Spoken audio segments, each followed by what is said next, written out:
97 years ago, 38-year-old Zora Neale Hurston walked the streets of Overtown, Miami's Black community once known as the Harlem of the South.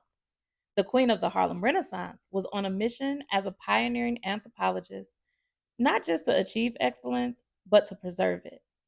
She was there to study the Seminole Indian, the Black railway workers, and Caribbean communities.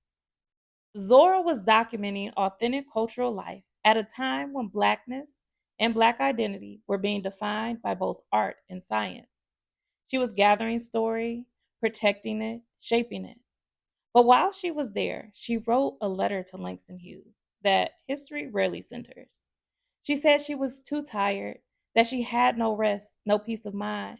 And nearly 100 years later, my 9-year-old son Cameron, whose birth certificate was signed on Zora's birthday, told me something that stopped me in my tracks.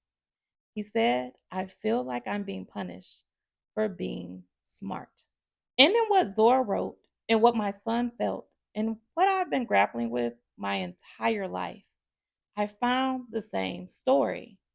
The story we've inherited about excellence, that if we pursue it, it will protect us, it will sustain us, it will reward us. But what if that story is so incomplete that it has become a myth? Zora once wrote, the present was an egg laid by the past with the future inside its shell. So the question becomes, what are we placing inside that shell?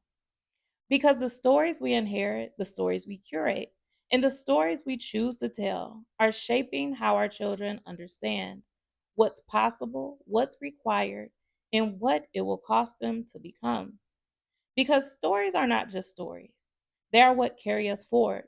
Stories about us, about others, about what has been and what has not yet been imagined. Powerful enough to shape our material world. And what we choose to say and what we choose to leave out will shape the future.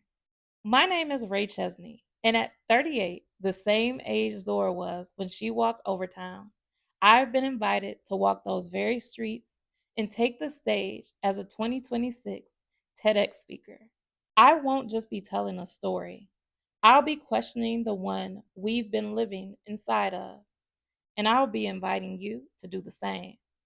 Together, we'll uncover the myth of excellence in order to tell fuller stories and decide what we'll pass on before the future steps outside the shell.